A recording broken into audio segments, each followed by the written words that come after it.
पाकिस्तान ने पहलगाम में जो हरकत की, उसको जवाब देने का वक्त आ चुका है। हफ्ते भर हो चुका है जब ये हमला हुआ मासूम टूरिस्टों पर, और उसके बाद अब है बदला लेने की तैयारी। बदला भारत लेगा, कहां लेगा, कैसे लेगा, क्या टाइम रहेगा, ये सब हमारी सशस्त्र सेनाओं के ऊपर छोड़ दिया गया है। वो कैसे इस पाकिस्तान को नेस्तनाबूद करते हैं। आज का दिन काफी महत्वपूर्ण रहा। आज बहुत महत्वपूर्ण मीटिंग चली, और ये मीटिंग वैसे लगातार चल रही है। आज 11 बजे थी सीसीएस की meeting, cabinet committee for security eight 11 hours, मतलब 11 बजे। और दूसरी बैठक थी CCPA, cabinet committee on political affairs. और तीसरी बैठक जो शायद अब चल रही होगी, CCEA, cabinet committee on economic affairs, क्योंकि मामला अर्थव्यवस्था का है। भारत एक तेजी से उभरती हुई अर्थव्यवस्था है, और युद्ध के हालात में आपको पता है कि अर्थव्यवस्था का नुकसान होता है, तो इसको कैसे संभाला जाएगा अगर कुछ ऐसी स्थिति होती है तो। और एक है फुल कैबिनेट मीटिंग, ये फुल कैबिनेट मीटिंग ये भी होगी। तो जो सीसीएस की बैठक थी उसमें बहुत बड़े बड़े लोग थे, जिसमें प्रधानमंत्री नरेंद्र मोदी, उसमें अमित शाह, एस जयशंकर, उसमें अजीत डोवाल, उसमें बहुत बड़े रॉ के इंटेलिजेंस के जो अधिकारी हैं वो सब इसमें शामिल थे। और एक और डेवलपमेंट हुआ है, वो डेवलपमेंट बहुत जानना जरूरी है, और वो इस हालात में हुआ है क्योंकि अभी युद्ध के हालात हैं। क्या हुआ है?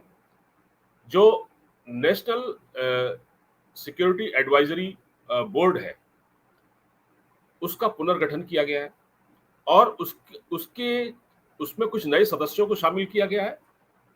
इसके अलावा मैं आपको बताऊं, उसके जो चीफ हैं, उसके जो हेड बनाए गए हैं, वो एक्स रॉ यानी रॉ के पुराने चीफ, जिनका नाम है आलोक जोशी, जिनको मैं स्क्रीन पर लाना चाहता हूं। ये देखिए आप, आलोक जोशी को बनाया गया है national national security advisory board का चेयरमैन। ये देखिए, ये है आलोक जोशी। इन तस्वीरों में आप देख सकते हैं, इनको बनाया गया है राष्ट्रीय सुरक्षा सलाहकार परिषद का हेड। और ये 2012 में भारत की जो खुफिया एजेंसी है रॉ, उसके चीफ रहे हैं। हरियाणा कैडर के आईपीएस हैं, और इनका संबंध लखनऊ से है, लखनऊ के रहने वाले। तो ये बहुत बड़े बड़े फैसले किए गए हैं। एक और फैसला आज किया गया, हमारी सरकार ने कहा है कि जो परमाणु हथियार है, जैसे हम कहते हैं ना कि हम पहले परमाणु हथियार नहीं चलाएंगे, हमारी जो पॉलिसी थी कि हम उसको पहले यूज नहीं करेंगे, उसमें तब्दीली आ सकती है। भारत इसमें चेंज कर सकता है। अगर पाकिस्तान ने हिमाकत की तो हम इसको पहले यूज भी कर सकते हैं, ऐसा भी हो सकता है। ये अभी संभावना है, ऐसा किया नहीं गया है, इसमें तब्दीली आ सकती है। तो कितने बड़े बड़े फैसले आज हुए हैं। और अब प्रधानमंत्री ने खुली छूट दे दी है फौज को कि आप सब कुछ आप तय करें, टाइम और कहां हिट करना है, कहां कहां टेररिस्ट कैंप है, उनको तबाह करना है, ये आपका काम है। तो एक ये तो खबर आपको मैंने दे दी। और दूसरी मैं आपको बताऊं कि आर्मी चीफ जो पाकिस्तान के हैं, जनरल आसिम मुनीर, जिन्होंने भारत के खिलाफ एक हेट स्पीच दी, खासकर हिंदुओं के खिलाफ नफरत का इजहार किया, उनके बारे में खबर यह है कि वो गायब है, वो पाकिस्तान में नजर नहीं आ रहे हैं। एक खबर ये थी कि उनके परिवार ने पाकिस्तान छोड़ दिया है, उन्होंने अपने परिवार को किसी प्राइवेट जेट पे बिठाकर यूरोप के किसी हिस्से में भेज दिया है ताकि वो वहां सुरक्षित रह सके। लेकिन खुद आसिम मुनीर का पाकिस्तान में कहीं कोई अता पता नहीं है। कुछ लोग कह रहे हैं कि उन्होंने देश छोड़ दिया है, वो भी चले गए हैं। कुछ लोग ये कह रहे हैं कि वो किसी बंकर में छिप गए हैं। और दूसरी तरफ हालत ये हो गई है कि शहबाज शरीफ, पाकिस्तान के जो प्रधानमंत्री हैं, उनकी हालत बहुत ज्यादा खराब है। उनको रावलपिंडी के एक अस्पताल में भर्ती कराया गया है। सुना है कि उनको पाइल्स की शिकायत है, उनको बवासीर है, तो उसका इलाज कराने के लिए वो रावलपिंडी अस्पताल में पहुंच चुके हैं, जो सैनिक अस्पताल है रावलपिंडी का। इसके अलावा जो पाकिस्तान की जो आर्मी है उसमें हलचल मची हुई है। बहुत सारे अफसर पाकिस्तान के, सुना है कि कोई 600 ऑफिसर्स ने पाकिस्तान के, वो जनरल आसिम मुनीर का साथ छोड़ दिया है। जनरल आसिम मुनीर का साथ छोड़ दिया है। आपको बताऊं कि एक मेजर आदिल राजा है, जो कि इन दिनों कहीं लंदन में रहते हैं, लंदन में, और वो पाकिस्तान सेना से रिटायरमेंट लेकर चले गए थे और उनको तंग किया गया, उन्होंने देश छोड़ दिया। वो पाकिस्तान में नहीं रहते, वो लंदन में रहते हैं, किसी एग्जाइल में रहते हैं, वो एग्जाइल में रहते हैं। उन्होंने एक स्टेटमेंट दिया है, बहुत बड़ा स्टेटमेंट है, और वो बड़ा वायरल हो रहा है, क्योंकि वो आईएसआई में भी रह चुके हैं, वो आईएसपीआर में भी रह चुके हैं। उन्होंने एक स्टेटमेंट दिया है कि जो ये हमला है, जो पहलगाम में हुआ, जिसमें हमारे बेकसूर लोग मारे गए, ये हमला जनरल आसिम मुनीर ने कराया। ये उसी की प्लानिंग थी, ये लंबे समय से चल रही थी।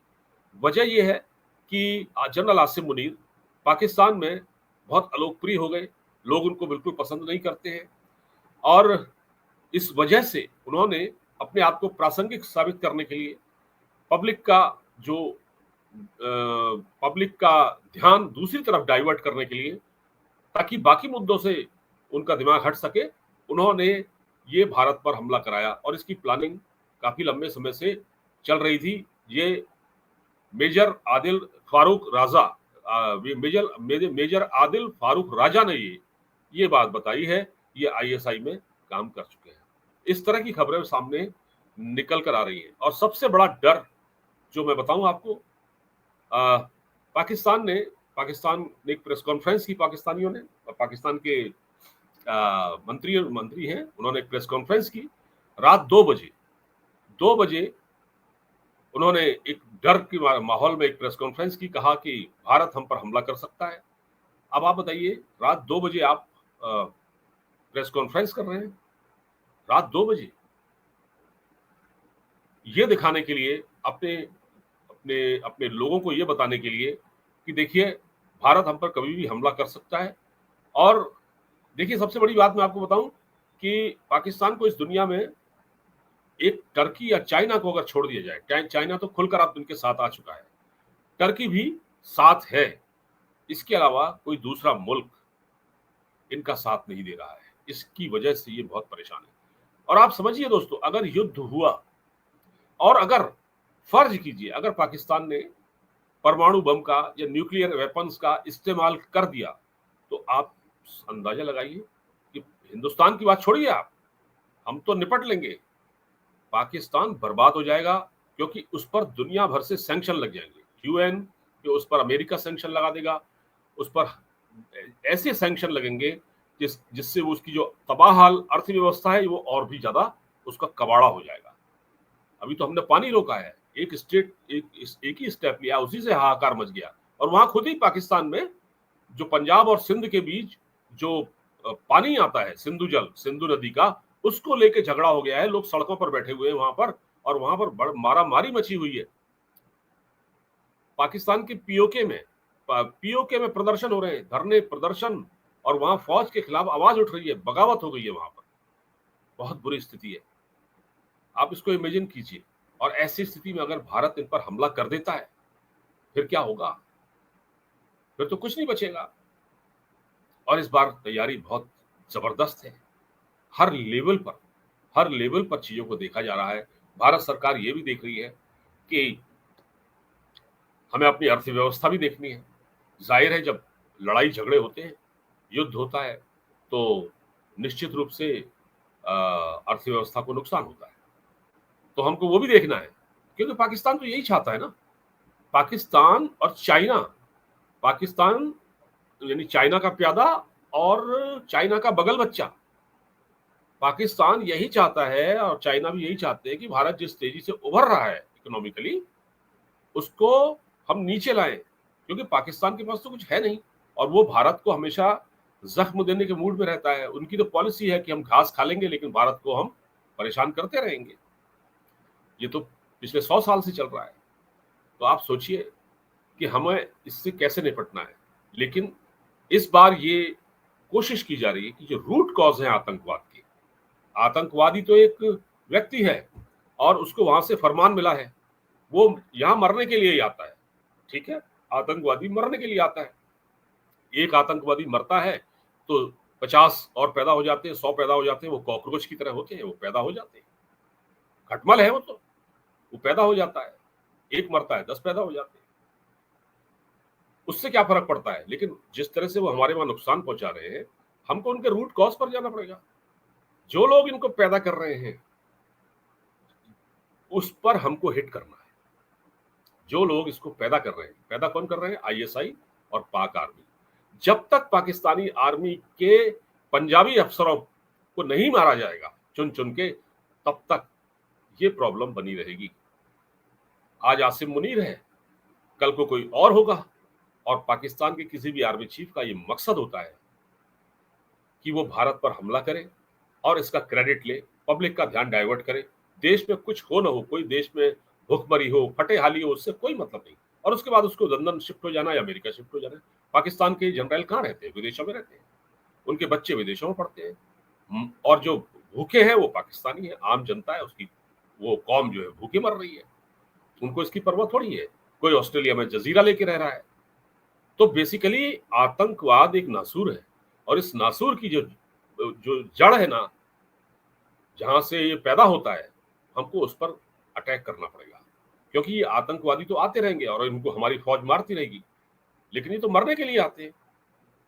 ये तो जन्नत जाने के लिए आते हैं, 72 हुरों के पास जाने के लिए आते हैं ना। इनको तो मारना, लेकिन इसके अलावा जो इनको पुश करते हैं, जो इनको पैदा करते हैं, उसको भी हमको नष्ट करना पड़ेगा।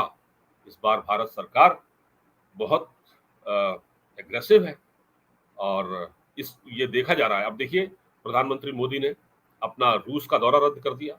उनको वहाँ की विक्ट्री परेड में जाना था। 9 तारीख को है शायद, 9 मई को क्रेमलिन जो है उसने एक बयान जारी किया है। उसने कहा है कि प्रधानमंत्री नरेंद्र मोदी 9 तारीख को रशिया आने वाले थे, वहाँ की विक्ट्री परेड में, वहाँ के विजय दिवस में आने वाले थे, लेकिन अब उन्होंने अपना प्रोग्राम कैंसिल कर दिया है। तो प्रधानमंत्री अपने सारे महत्वपूर्ण जो फैसले हैं वो कर रहे हैं और अभी इधर उधर की बात नहीं हो रही है। और इस समय जो आज अभी भी मीटिंग चल रही होंगी, मीटिंग तो अभी भी चल रही है और जो डेवलपमेंट हुए मैंने आपको बताया है। तो देखते हैं कि आने वाले वक्त में अभी कितना समय लगता है, लेकिन जो होगा वो इस बार देश हित में होगा। प्रधानमंत्री कह चुके हैं कि हमारे पास लक्ष्य बड़ा है, समय कम है।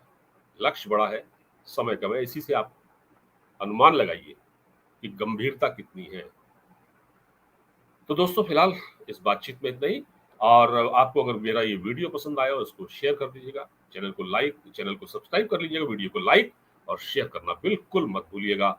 और आपसे अनुरोध भी है कि आप हमारे चैनल की रीच बढ़ाएं, इसमें हमारी मदद करें।